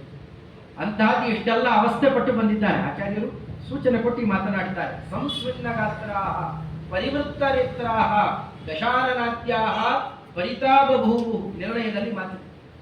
ಸಂಸ್ವಿನ್ನಗಾತ್ರಾಹ, ಎತ್ತಕ್ಕೆ ಅಂತ ಹೋದಾಗ ಧಾರಾಕಾರ ಮೈಯಲ್ಲಿ ಬೆವರು ಇಳಿದಿತ್ತಂತೆ ಅವನಿಗೆ. ಪರಿವೃತ್ತರೇತ್ರ, ಕಣ್ಣುಗಳೆಲ್ಲ ಗರಗರ ಗರಗರ ತಿರುಗಿತ್ತಂತೆ, ತಲೆ ತಿರುಗಿ ಬಿದ್ದು ಹೋಗ್ತಾನೆ. ಇಷ್ಟೆಲ್ಲ ನಾನಾ ಅವಸ್ಥೆ ಪಟ್ಟು ಬಂದಿರ್ತಾನೆ. ಅಂಥದ್ದು ಅನಾಯಾಸವಾಗಿ ಬಿಲ್ಲೆತ್ತಿದ್ದಲ್ಲ, ಮುರಿದು ಹಾಕಿದ್ದಾನೆ ರಾಮ ಅಂತಂದ್ರೆ ನೇರವಾಗಿ ಅವನನ್ನು ಎದುರಿಸಲಿಕ್ಕಾಗೋಲ್ಲ. ಅದು ಗೊತ್ತಾತನಿಗೆ. ಒಳಗಡೆಯಲ್ಲಿ ಭಯ ಇದೆ. ಇದರ ಮೇಲೆ ಸಾಕ್ಷೀಭೂತವಾಗಿ ಈ ಅನೇಕ ಜನ ರಾಕ್ಷಸರನ್ನು ಸಂಹಾರ ಮಾಡಿದ್ಬೇಕು. ಬಲ ಎಷ್ಟು ಅಂತ ಊಹೆ ಮಾಡಬಲ್ಲ. ಅದಕ್ಕೆ ಅವನು ಆಶ್ರಯಿಸಿದಂತಹ ಮಾರ್ಗ ಕುಟಿಲ ಮಾರ್ಗ. ಇಲ್ಲಿ ನೋಡಿದ್ರೆ ಅಪಮಾನ ಮಾಡ್ತಾ ಇದ್ದಾಳೆ. ಹೆಂಗಾರು ಸೀತೆಯನ್ನು ಅಪಹರಣ ಮಾಡಿದರೆ ಅವಾಗ ನನಗೆ ಎಲ್ಲ ಏನು ಅದನ್ನೆಲ್ಲ ಬೈದಿದ್ದಾರೆ, ಆಡಿಕೊಂಡಿದ್ದಾರೆ, ನನ್ನ ಪೌರುಷ ಇದೆ ಅಂತ ತೋರಿಸಬೇಕು ಅಂತ ಸಿಟ್ಟಿನಿಂದ ಅಪಹರಣಕ್ಕೆ ಅಂತ ಬರ್ತಾನೆ. ಸೀದಾ ಬಂದಿದ್ದೇನೆ ಗೋಕರ್ಣಕ್ಕೆ ಬರ್ತಾನೆ. ಅಲ್ಲಿ ಸೇರಿಕೊಂಡಿದ್ದ ಮಾರೀಚ ಅನ್ನೋದು ಗೊತ್ತು. ಇಲ್ಲಿ ಬಂದು ರಥ ನಿಲ್ಲಿಸ್ತಾನೆ. ಯಾರೋ ದೂತರು ಹೋಗಿ ಹೇಳಿದ್ರು, ಭಾರಿ ರಥ ಬಂದಿದೆ ಎದುರುಗಡೆಗೆ. ರಥ ಅಂತ ಅಲ್ಲಿ ಏನು ರಾ ಅಂತ ಪ್ರಯೋಗ ಮಾಡಿದ್ರಲ್ಲ ರೇಫವನ್ನ, ಗಡಗಡ ಗಡಗಡ ನಡುತ್ತಿದ್ದಾನೆ. ರಥದಲ್ಲಿ ಯಾರು ಬಂದರು? ರಾವಣ ಬಂದ, ನಡುಗ್ತಾ ಇದ್ದಾರೆ. ರಾವಣ ಹೋದಾಗ ಬೆಚ್ಚಿಬಿಟ್ಟು ಬಿಟ್ಟಿದ್ದಾನೆ ಮಾರೀಚ. ಯಾಕೆ ಅಂತ ಕೇಳಿದ. ಇಲ್ಲ, ನನಗೆ ಆ ರೇಪ ಕೇಳಿದರೆ ಗಡಗಡ ನಡ್ಕ ಬರುತ್ತೆ. ಯಾಕಪ್ಪ ಅಷ್ಟೇನಾಗೋಯ್ತು ನಿನಗೆ? ಇಲ್ಲ, ರಾಮನ ಬಾಣ ನನಗೆ ಇಷ್ಟು ಕೆಲಸ ಮಾಡಿದೆ. ಏನು ಸುದ್ದಿ ಹೇಳೇ ಇಲ್ಲ, ಅವಾಗಲೇ ಇಷ್ಟು ಹೇಳ್ತಾರೆ. ಪರಿಚಯ ಮಾಡಿಸ್ತಾ ಇರಲಿಕ್ಕೇನೆ ನೀನು ಅವನಿಂದಲೇ ಒಂದು ಕೆಲಸ ಆಗಬೇಕಾಗಿದೆ, ಮಾಡಿಕೊಡು. ಸೀತೆಯನ್ನು ಕರ್ಕೊಂಡ್ಬಂದಿದ್ದಾನೆ. ಕಾಡಲ್ಲೆಲ್ಲ ತಿರುಗ್ತಾ ಇದ್ದಾನೆ, ಯಾರೂ ಜೊತೆಗಿಲ್ಲ. ಆಗೇನು ನೋಡಿದ್ನೋ ಮಾರೀಚ ಅದೇ ದೃಶ್ಯನೇ. ರಾಮ ಲಕ್ಷ್ಮಣರು ಮಾತ್ರ ಇದ್ದಾರೆ, ಜೊತೆಯಲ್ಲಿ ಸೀತೆ ಇದ್ದಾರೆ. ಅವಳನ್ನು ಅಪಹರಣ ಮಾಡಬೇಕಾಗಿದ್ದರೆ ಮಾಯಾಮೃಗದ ವೇಷದಲ್ಲಿ, ಜಿಂಕೆಯ ವೇಷದಲ್ಲಿ ನೀನು ಸುತ್ತಲೂ ತಿರುಗಾಡಬೇಕು. ಸಾಧಾರಣ ಹೆಣ್ಣು ಮಕ್ಕಳಿಗೆ ಬಯಕೆ ಬರುತ್ತೆ. ಆ ಬಯಕೆಯಿಂದಾಗಿ ಬೇಕು ಅಂತಂದಾಗ ರಾಮ ಲಕ್ಷ್ಮಣರ ಇಬ್ಬರನ್ನು ನಿನ್ನ ಕಡೆಯಲ್ಲಿ ಸೆಳೆಕೊಂಡು ಬಹುದೂರ ಓಡೋಗ್ಬೇಕು. ಅಷ್ಟೊಳಗಡೆಯಲ್ಲಿ ನನ್ನ ಕೆಲಸ ಸಾಧನೆ ಮಾಡ್ತೇನೆ. ಹೀಗೆ ಕುಟಿಲ ನೀತಿಯಿಂದಾಗಿ ನೀಚ ಮೋಸದ ಮಾರ್ಗದಲ್ಲಿ ನುಗ್ಗಿ ಬರ್ತಾನೆ. ಮಾರೀಚ ಒಪ್ಪಲ್ಲ, ಬೇಕಾಟ ಹೇಳ್ತಾನೆ, ಬೇಡ, ಆ ತಂಟೆಗೆ ಹೋಗಬೇಡ, ರಾಮನ ಬಾಣದ ರುಚಿ ನೋಡಿದ್ದೇನೆ ನಾನು, ನಿನ್ನ ಕೈಯಲ್ಲಿ ಏನೂ ಮಾಡ್ಲಿಕ್ಕೆ ಆಗೋಲ್ಲ. ಆ ಬಾಣ ಬಿತ್ತು ಅಂತಂದ್ರೆ 3 ಲೋಕ ನಾಶ ಆಗುತ್ತೆ. ನಾ ಬದುಕಿದ್ದೇ ಆಶ್ಚರ್ಯ, ಏನು ಮಾಡಬೇಡ, ನಾನು ಹೋಗಲ್ಲ ಅಂತ ಎಷ್ಟೋ ಅಂತಾನೆ. ಅಲ್ಲೂ ಹೋಗದೆ ಇದ್ರೆ ಇಲ್ಲೇ ಕಡ್ದಾಕ್ಬಿಡ್ತೇನೆ. ಮಾರೀಚ ಲೆಕ್ಕ ಆಗಲ್ಲ, ಅಲ್ಲಿ ಹೋದ್ರೆ ಒಂದು ಸ್ವಲ್ಪ ಹೊತ್ತಾರು ಬದುಕುತ್ತೇನೆ, ಇಲ್ಲಿದ್ರೆ ಈಗಲೇ ಕಡ್ದಾಕ್ಬಿಡ್ತಾನೆ ಪಾಪಿ. ಹೋಗ್ಲಿ ನೋಡೋಣ, ಅಲ್ಲಾರು ಒಂದಷ್ಟು ಹೊತ್ತು ಸ್ವಲ್ಪ ನಾರು ಆಯುಷ್ಯ ಎಕ್ಸ್ಟೆಂಡ್ ಆಗುತ್ತಲ್ಲ, ಅದಕ್ಕೋಸ್ಕರ ಹೋದ. ಅದೇ ಕ್ರಮದಲ್ಲೇನೆ ಅದನ್ನೆಲ್ಲ ಕೆಲವರು ಅಪವ್ಯಾಖ್ಯಾನ ಮಾಡೋದು ಎಲ್ಲ ಇದೆ. ಅದು ಉಪನ್ಯಾಸಕರ ಕೈ ಚಳಕ ಅಷ್ಟೆ, ಅಥವಾ ಬಾಯಿ ಚಳಕ ಅನ್ಬೇಕು. ಅದನ್ನು ಇಲ್ಲೆಲ್ಲ ಮಾರೀಚ ಒಳ್ಳೆಯವನಾಗ್ಬಿಟ್ಟಿದ್ದ, ನಿನ್ನ ಕೈಯಲ್ಲಿ ಸಾಯೋದಕ್ಕಿಂತ ರಾಮನ ಕೈಯಲ್ಲಿ ಸತ್ತರೆ ಒಳ್ಳೆಯದು ಅಂತ ಹೀಗೆ ಅನ್ಕೊಂಡು ಹೋದ. ಅದು ಎಲ್ಲೂ ಪ್ರಮಾಣದಲ್ಲಿ ಎಲ್ಲೂ ಇಲ್ಲ. ಮಹಾನ್ ನೀಚನೇ ಅಲ್ಲಿ ಮಾಡಬಾರ್ದ ಕೆಲಸ ಬೇರೆ ಮಾಡ್ತಾನೆ. ಕೂತ್ಕೊಂಡಿದ್ದೇನು ಆ ಸೀತಾ ಆ ಲಕ್ಷ್ಮಣ ಮೋಸ ಮಾಡೋ ಕೆಲಸ ಬೇರೆ ಮಾಡಿ ಎಲ್ಲ ರೀತಿಯಲ್ಲೂ ನೀಚನೇ ಇದ್ದಾನೆ. ಅಷ್ಟೇ ಅಲ್ಲದೇನೆ ಮಧ್ವವಿಜಯ ನಮಗೆ ಇದನ್ನು ಸಮರ್ಥನೆ ಮಾಡಿಕೊಡುತ್ತೆ. ಮಧ್ವವಿಜಯದಲ್ಲಿ ಆಚಾರ್ಯರು ಕುರುಕ್ಷೇತ್ರಕ್ಕೆ ಹೋಗಿದ್ದಾರೆ. ಕುರುಕ್ಷೇತ್ರದಲ್ಲೂ ಚಮತ್ಕಾರ ನಡೀತಾ ಇರುತ್ತೆ. ಏನು ಜನ ಜನ ಜನ ಅಸಾಧ್ಯ ಜನ ಸೇರ್ತಾ ಇದ್ರಂತೆ. ಆಚಾರ್ಯರು ಶಿಷ್ಯರನ್ನ ಕೇಳಿದ್ರು, ಯಾರಿಲ್ಲಿ ಏನು ಅಂತ ಕೇಳಿದರು. ಸರ್ವಜ್ಞರು ಸಕಾಲಾಭಿಜ್ಞರ ಆಚಾರ್ಯರು ಅವನು ಕೇಳಿದರಂತೆ. ಆಚಾರ್ಯರು ಹೇಳಿದ್ರು, ಭಾವಿ ಮಾರೀಚ ದೃಷ್ಟಿ, ಮುಂದಿನ ರಾಮಾವತಾರ ಆಗೋ ಹೊತ್ತಿಗೆ ಇವನು ಮಾರೀಚನಾಗಿ ಹುಟ್ಟಿ ಬರ್ತಾನೆ. ಅದಕ್ಕೆ ಇವನು ಜ್ಯೋತಿಷ್ಯ ಹೇಳ್ತಾ ಇದ್ದಾನೆ, ಅವನು ಏನು ಹೇಳಿದ್ರು ಸತ್ಯ ಆಗ್ತಾ ಇದೆ. ಈ ಕೆಲವರು ಸತ್ಯಗೀತೆ ಹೇಳ್ತಾರೆ ಮಾಡ್ತಾರೆ ಅಂತ ಮಾತ್ರಕ್ಕೆ ನಂಬು ಬಿಡಬಾರ್ದ್ರಿ. ಅಲ್ಲಿ ಮಾರೀಚನೋ ಸುಬಾಹುನೋ ರಾವಣನೋ ಕುಂಭಕರ್ಣ ಏನು ಬೇಕಾದ್ರೂ ಆಗಬಹುದು. ಯಾವುದ್ಯಾವುದೋ ದುಷ್ಟಶಕ್ತಿಗಳ ಮೂಲಕವೂ ಕೂಡ ಅಂತ ಏನೇನೋ ನಡೆಸ್ತಾರೆ. ಅದೇ ಕ್ರಮದಿಂದಲೇ ಆಚಾರ್ಯರು ಪರಿಚಯ ಮಾಡಿಸಿದ್ರಂತೆ. ಅಂದ್ರೆ ಏನರ್ಥ ಅಲ್ಲಿಗೆ? ಇವನು ದುಷ್ಟ ಅಂತ ಮೊದಲೇ ತೋರಿಸಿಕೊಟ್ಟಿದ್ದಾರೆ. ಮುಂದಿನ ಕಲ್ಪದಲ್ಲಿ, ದಿನಕಲ್ಪದಲ್ಲಿ, ಬ್ರಹ್ಮದೇವರ ದಿನಕಲ್ಪದಲ್ಲಿ ಪ್ರತಿ ದಿನಕಲ್ಪದಲ್ಲೂ ಒಂದು ರಾಮಾವತಾರ ಆಗಬೇಕು. ಆಗೊಬ್ಬ ಮಾರೀಚ ಬೇಕಲ್ಲ, ಅದಕ್ಕೆ ಇವನು ಈಗಲಿಂದಲೇ ತಯಾರಾಗ್ತಾ ಇದ್ದಾನೆ ಅಂತ ತೋರಿಸಿಕೊಟ್ಟಿದ್ದಾರೆ. ಅಂದ್ರೆ ಮಹಾದುಷ್ಟ ಅನ್ನೋದು ಇದರಿಂದ ನಿರ್ಣಯ ಆಗುತ್ತೆ. ಅವ್ನು ಇಲ್ಲದೇ ಇದ್ದಿದ್ದೆಲ್ಲ ವ್ಯಾಖ್ಯಾನ ಮಾಡಿದರೆ. ರಾಮಾಯಣವನ್ನ ಅತೀ ಭಾವುಕತೆಯಿಂದ ನೋಡಿ ಅಪವ್ಯಾಖ್ಯಾನ ಮಾಡಿದ್ರು ತುಂಬ ಜನ ಇದ್ದಾರೆ. ಉತ್ತರ ರಾಮಚರಿತೆ ಅಂತ ಒಂದು ದೊಡ್ಡ ನಾಟಕ, ಆ ನಾಟಕದಲ್ಲಿ ಕೆಲಸ ಮಾಡಿಬಿಟ್ಟಿದ್ದಾರೆ ಕವಿ. ರಾಮಚಂದ್ರ ಎಷ್ಟು ಭಾವುಕನಾಗಿದ್ದ, ಸೀತೆಯನ್ನ ಕಾಡಿಗಟ್ಟಿ ಅಂತಂದ್ರೆ ಆ ಕಾಲಕ್ಕೆ ಶಂಭುಕ ಅಂತ ಒಬ್ಬ ಶೂದ್ರ ತಪಸ್ಸು ಮಾಡ್ತಾ ಇದ್ದ. ಅವನ ಪ್ರಭಾವದಿಂದಾಗಿ ಬ್ರಾಹ್ಮಣ ಕುಮಾರ ಒಬ್ಬ ಸತ್ತೋಗಿರ್ತಾನೆ. ಅವನು ಸಂಹಾರ ಮಾಡಬೇಕು. ಸಂಹಾರ ಮಾಡಿದ್ರೆ ಇಲ್ಲಿ ಅನ್ಯಾಯ ತಡೆದ್ರೆ ಅಲ್ಲಿ ಮತ್ತೆ ಪುನರುಜ್ಜೀವನ ಆಗುತ್ತೆ. ಇನ್ನು ನಡೆದಿದ್ದ ರಾಮಾಯಣದಲ್ಲಿ ಹೀಗಿದೆ. ಅವನ ಎದುರುಗಡೆ ಕತ್ತಿ ತಗೊಂಡು ಹೋಗುವಾಗ ರಾಮ ಭಾವುಕನಾಗ್ಬಿಟ್ಟಂತ. ಶಂಭುಕ, ನೀನು ಅಂತಹ ಅಪರಾಧ ಮಾಡ್ತಾ ಇದ್ದೀಯ, ನಿಂದೇನು ತಪ್ಪೇ ಅಲ್ಲ, ತಪಸ್ಸು ಮಾಡ್ತಾ ಇದ್ದೀಯ, ನಿಂದೇನು ತಪ್ಪು? ನಾನು ನೋಡು, ನನ್ನನ್ನೇ ನಂಬಿ ನನ್ನ ಜೊತೆಯಲ್ಲಿ ಬಂದಿದ್ದ ಹೆಂಡತಿಯನ್ನ ಕಾಡಿಗಟ್ಟಿಬಿಟ್ಟೆ, ಮಹಾಪಾಪಿ ಇದ್ದೇನೆ ನಾನು. ಈ ಕತ್ತಿ ನೀನೇ ತಗೋ, ನನ್ನ ಕಡ್ದ. ಅದಕ್ಕೆ ಶಂಭುಕ ಭಾರೀ ಉನ್ನತ ಮನಸ್ಸನ್ನು ಔದಾರಿ ತೋರಿಸಿದಂತೆ.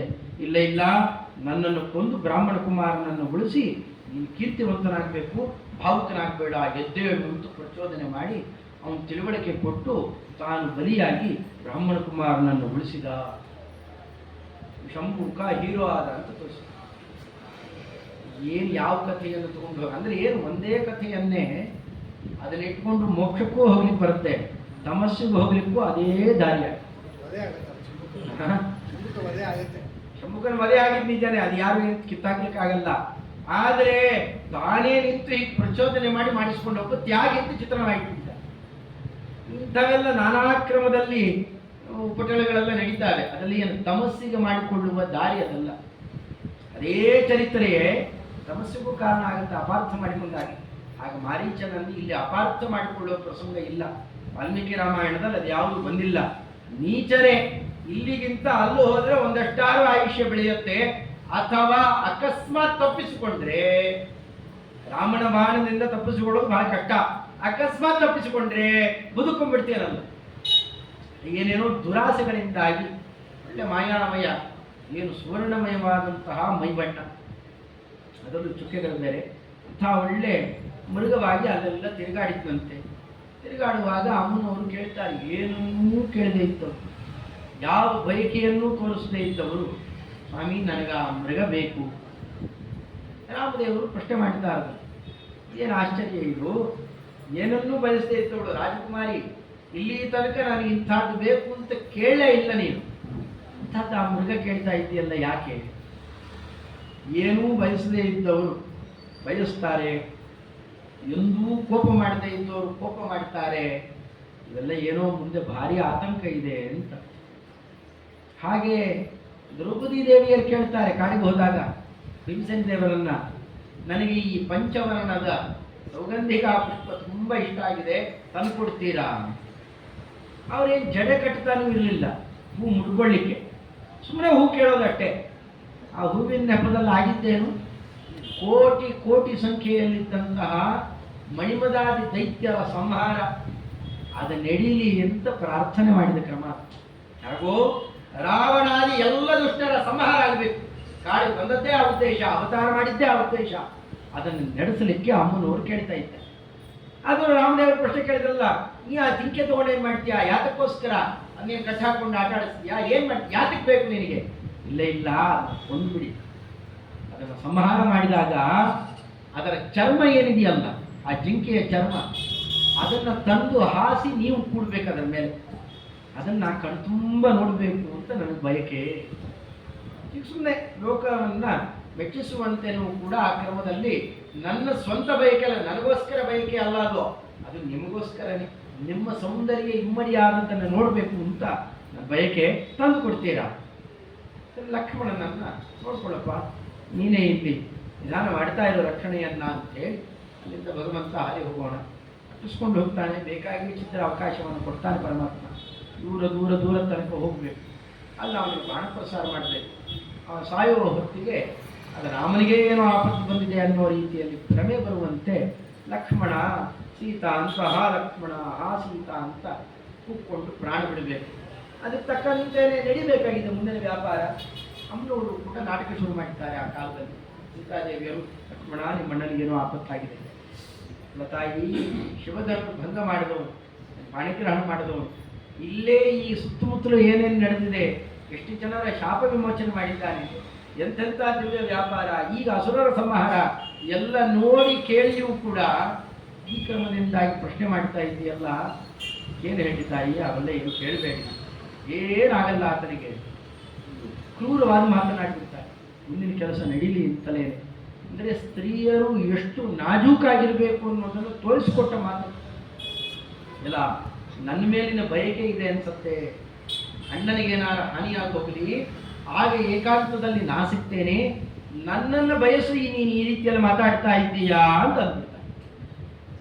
ಕಿವಿಯಲ್ಲಿ ಕೇಳಲಿಕ್ಕಾಗದೇನೆ ಆ ಕಾಲಕ್ಕೆ ನರಳಾಡಿಬಿಡ್ತಾರೆ ಲಕ್ಷ್ಮಣದೇವರು. ಇಲ್ಲ ತಾಯಿ, ಅಂತ ಮಾತಾಡಬೇಡಿ, ನಾ ಮಾತು ಕೇಳಲಿಲ್ಲ ಅಂತ ಇಷ್ಟು ದೊಡ್ಡ ಶಿಕ್ಷೆ ಕೊಟ್ಟು ಬಿಡೋದಾ? ಭಗವಂತ ಒಂದು ಕಡೆಯಲ್ಲಿ ಅಣ್ಣ ಆದೇಶ ಕೊಟ್ಟು ಹೋಗಿದ್ದಾನೆ, ಸ್ಥಿತಿಯನ್ನು ನೋಡ್ಕೋ ಅಂತ, ನೀ ಎಷ್ಟು ಕ್ರೂರವಾಗಿ ಮಾತಾಡ್ತಾ ಇದ್ದಿ. ಆ ಮಾತು ಕೇಳದೇ ಇದ್ದಂತಾಗಲಿ ಅಂತ ಪ್ರಾಯ ಆಗಿ ಮಾತಾಡ್ತಾ ಇದ್ದೆ. ಬೇಕಾದ್ದಾಗಲಿ ಅಣ್ಣನ ಮಾತನ್ನು ಧಿಕ್ಕರಿಸಿದ್ರೂ ಪರವಾಗಿಲ್ಲ, ಮಾತನ್ನು ಕೇಳ್ತೇನೆ ಅಂತ ಅಲ್ಲಿಂದ ನಡೆದು ಹೊರಟು. ಅದು ಸಿನಿಮಾ ಧಾರಾವಾಹಿಲೆಲ್ಲ ಒಂದು ಹೊಸ ಕಥೆಯೆಲ್ಲ ಸೃಷ್ಟಿಯಾಗಿದೆ. ಬಾಣದಿಂದ ಒಂದು ರೇಖೆ ಹಾಕೋದು ಲಕ್ಷ್ಮಣ ರೇಖಾ. ಲಕ್ಷ್ಮಣ ರೇಖಾ ಅಂತ ಜಿರಳೆ ಓಡಿಸೋದಕ್ಕೆ ಹೆಸರಿಟ್ಟಿದ್ದಾರೆ ಅಷ್ಟೇ. ಅದು ನಿಜವಾದ ಕಥೆಯಲ್ಲ, ಅವೆಲ್ಲ ಇಲ್ಲ. ಸ್ವಯಂ ಇಡೀ ಜಗತ್ತನ್ನು ಆಳುವ ಚಿತ್ ಪ್ರಕೃತಿ ಅವಳನ್ನು ರಕ್ಷಣೆ ಮಾಡಲಿಕ್ಕೆ ಒಂದು ಗೆರೆ ಹಾಕಿಟ್ಟು ಹೋಗ್ಬೇಕಾ? ಆ ಗೆರೆ ಒಂದು ಮಾತ್ರ ರಕ್ಷಣೆ ಮಾಡಿಬಿಡ್ತಾ? ನಡೆದಿದ್ದಲ್ಲ. ಇದೆಲ್ಲ ಇಲ್ಲೇ ಇರೋ ಕಥೆಗಳೆಲ್ಲ ಹಾಕೊಂಡು ಹುಟ್ಟಾಕಿದ್ದಾರಷ್ಟೆ. ಸಿನಿಮಾ ನಾಟಕದವ್ರು ಮಾಡಿಟ್ಟಿರೋ ಕಥೆ. ವಾಸ್ತವಿಕವಾಗಿ ಅದು ಯಾವುದೂ ನಡೆದಿಲ್ಲ. ಅಷ್ಟೇಳಿ ನಮಸ್ಕಾರ ಮಾಡಿ ಹೊರಟೋಗ್ಬಿಡ್ತಾರೆ ಅಷ್ಟೇ. ಮಾರೀಚ ಸತ್ಯ ಹೋಗಿದ್ದಾನೆ. ಬರೋ ಹೊತ್ತಿಗೆ ರಾಮದೇವರಿಗೆ ಲಕ್ಷ್ಮಣನ ಭೇಟಿ ಆಗುತ್ತೆ. ನೀನು ಯಾಕೆ ಬಂದ್ಬಿಟ್ಯಪ್ಪ? ಆಪತ್ಕಾಲ, ಬರೇ ದಂಡಕಾರಣ್ಯದಲ್ಲಿ ಅಸುರರೇ ಓಡಾಡುವ ಪ್ರದೇಶ. ನಾ ಬೇಡ ಅಂತ ಹೇಳಿ ಬಂದಿದ್ದೀನಿ, ಯಾಕೆ ಬಂದಿ? ನನ್ನ ಮಾತು ನಿರಾಕರಣೆ ಮಾಡಿ ಬಂದಿದ್ದೆ ಅಂತ ಅಲ್ಲ ಅಣ್ಣ ಸಿಟ್ಟು ಮಾಡ್ತಾ ಇದ್ದಾನೆ. ಇಲ್ಲಿ ಅತ್ತಿಗೆ ಚುಚ್ಚು ಮಾತಾಡ್ತಾಳೆ, ಅಣ್ಣ ಸಿಟ್ಟು ಮಾಡ್ತಾ ಇದ್ದಾನೆ. ಎಂಥ ಪರಿಸ್ಥಿತಿ! ತನ್ನ ಉಪಭೋಗ ಸೌಖ್ಯ ಎಲ್ಲ ತ್ಯಾಗ ಮಾಡಿ ಕಾಡಲ್ಲಿ ಇವರು ಪಾದ ಸೇವೆ ಮಾಡಬೇಕು ಅಂತ ಬಂದಿರುವಂತಹ ಲಕ್ಷ್ಮಣದೇವರಿಗೆ ಎಂಥ ಪರೀಕ್ಷಾ ಕಾಲ. ಆ ಕಾಲದಲ್ಲಿ ಅಷ್ಟಾದರೂ ವಿಚಲಿತರಾಗೋಲ್ಲ, ಒಂದು ಎದುರು ಮಾತಾಡೋದು ಇಲ್ಲ. ಅಣ್ಣಾತಿಗೆ ಹೀಗೇನೋ ಅಂದ್ಬಿಟ್ರು, ತಡಿಲಾರದೆ ನಾವು ಓಡ್ ಬಂದ್ಬಿಟ್ಟೆ. ನನಗೆ ಗೊತ್ತು ನಿಶ್ಚಯ ಇದೆ ನಿನಗೇನಾಗಿಲ್ಲ, ಆದರೂ ಹಿಂಗಂದಿದ್ದಾರೆ. ಬೇಗ ಓಡೋಣ ಬಾ. ಓಡ್ಕೊಂಡು ಬಂದು ನೋಡ್ತಾರೆ, ಪಂಚವಟಿಯ ಆಶ್ರಮ ಖಾಲಿಯಾಗಿದೆ, ಯಾರೂ ಇಲ್ಲ. ಪ್ರಸಂಗ ಎಷ್ಟು ನಡೆದರು. ಚೆನ್ನಾಗಿ ಆ ಕಾಲಕ್ಕೆ ಬೈತಾರೆ. ರಾಮಾಯಣ ಚಿತ್ರಣ ಮಾಡುವಂತೆ ಮಾರೀಚಂ ಮಾರ್ಗರೂಪಂ ದಶವದನ ಹೃತಾಂ ಆಕೃತಿಂ ಭೂಮಿಯಾಯ. ರಾಮಾಯಣ ವರ್ಣನೆ ಮಾಡಿದ್ದೇನು, ಅಲ್ಲಿ ಏನು ನಡೀತು ಅದು ದರ್ಶನ ಭಾಷೆಯಲ್ಲಿರೋದು. ದರ್ಶನ ಭಾಷಾ ಅಂತಂದ್ರೆ ಏನು? ನಮಗೆ ಏನು ಕಾಣುತ್ತೆ ಅದನ್ನು ಚಿತ್ರಣ ಮಾಡ್ತಾರೆ. ಒಳಗೆ ಏನು ನಡೆದಿದೆ ಹೇಳೋಲ್ಲ.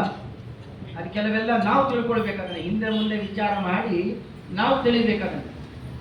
ಹಾಗೆಲ್ಲ ನಡೆದು ಒಂದು ಮುಂಗುಸಿ ಮಗುವನ್ನು ನೋಡ್ಕೋತಾ ಇರುತ್ತೆ, ಬಿಟ್ಟು ಹೋಗಿರ್ತಾಳೆ ನೀರು ತರಲಿಕ್ಕೆ.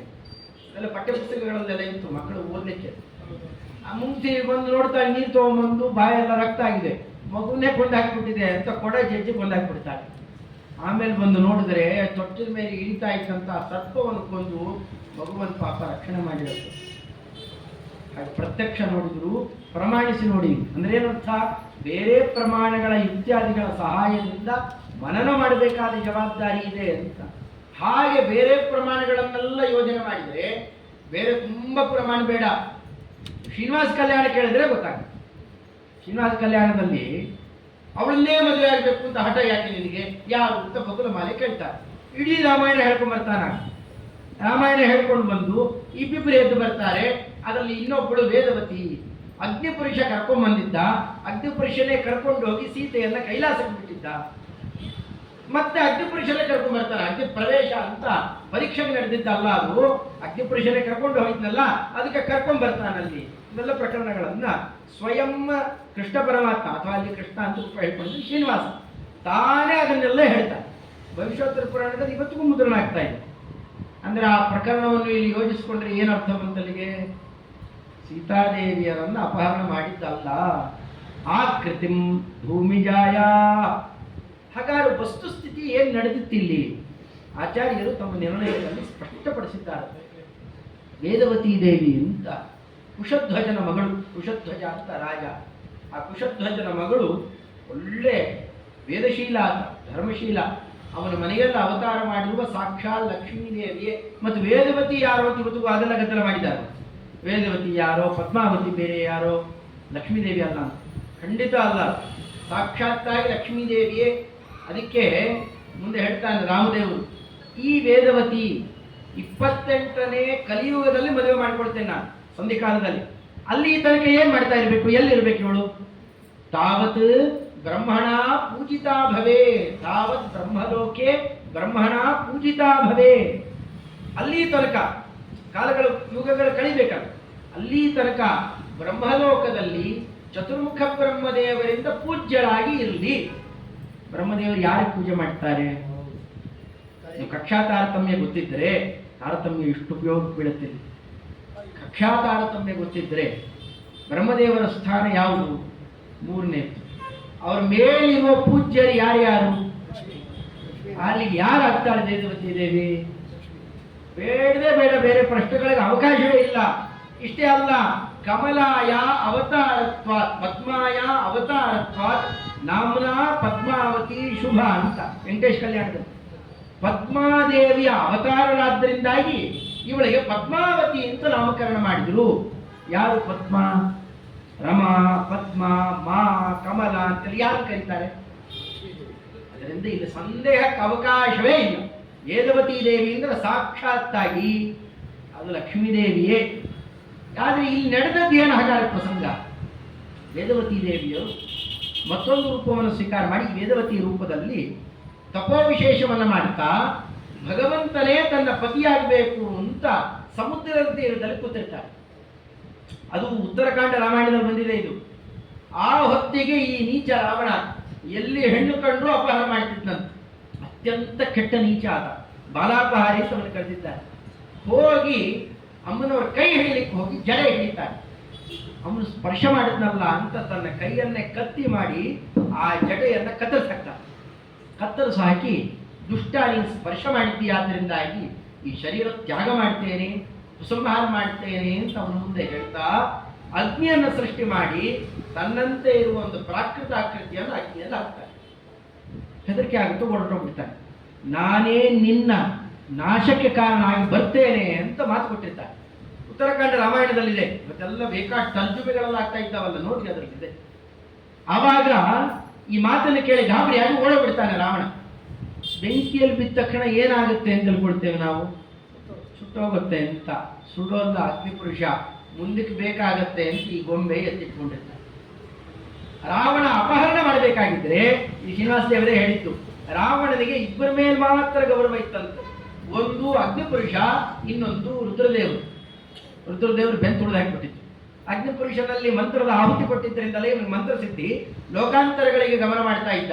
ಅದಕ್ಕೆ ಇವರಿಬ್ಬರ ಮೇಲೆ ಮಾತ್ರ ಗೌರವ. ಅಗ್ನಿಪುರುಷನೇ ಎದ್ದು ಸೀತಾದೇವಿ ಹಾಕಿದ್ದಾಳೆ ಅಂಥದ್ದೇ ಇನ್ನೊಬ್ಬ ಹೆಣ್ಣು ಮಗಳನ್ನು ಕರ್ಕೊಂಬಂದು ಮಾತಾಡ್ತಾನೆ.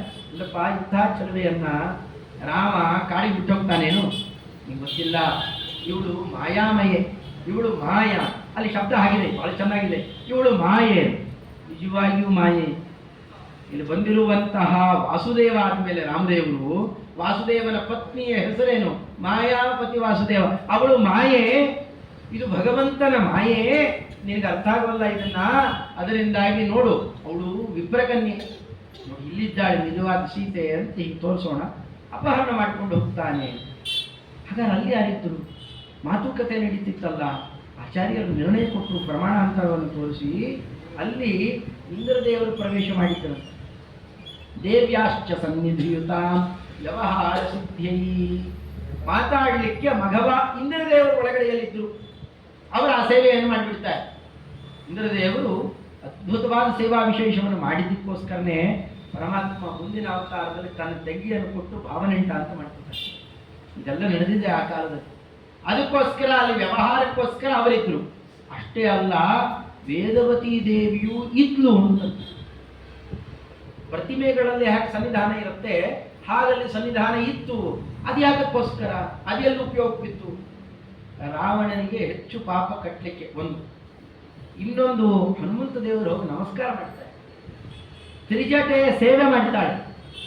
ತ್ರಿಜಟೆ ಸೇವೆ ಮಾಡ್ತಾಳೆ. ಎಷ್ಟು ಚೆನ್ನಾಗಿ ಹೊಂದಾಣಿಕೆ ಇದೆ ಅಂತಂದ್ರೆ ರಾಮಾಯಣದಲ್ಲಿ ತ್ರಿಜಟೆ ಸೇವೆ ಮಾಡ್ತಾಳೆ. ಯಾರು ಸೇವೆ ಮಾಡ್ತಾಳೆ? ಒಳಗಿದ್ದ ಇಂದ್ರದೇವರ ಸೇವೆ ಮಾಡ್ತಾಳೆ. ಮುಂದೆ ಸುಭದ್ರೆಯಾಗಿ ಬರ್ತಾಳೆ. ಯಾರು ಮದುವೆ ಆಗ್ತಾಳೆ? ಅರ್ಜುನನ್ ಮದುವೆ ಆಗ್ತಾಳೆ. ಹಿಂದೆ ಇಂದ್ರದೇವರ ಸೇವೆ ಮಾಡಿದ್ರಿಂದ ಇಂದ್ರಾವತಾರಿಯಾದ ಅರ್ಜುನನಿಗೆ ಕೊಟ್ಟು ಮದುವೆ ಮಾಡಿಸ್ತಾರೆ ಕಟ್ಟದೇವರು. ಎಷ್ಟು ಹೊಂದಾಣಿಕೆ ಇದೆ ರಾಮಾಯಣಕ್ಕೂ ಮತ್ತೆ ಕಷ್ಟ ಚರಿತ್ರೆಗೂ. ಇದು ನಡೆದ ಪ್ರಸಂಗ, ವಾಸ್ತವಿಕವಾಗಿ ನಡೆದದ್ದು.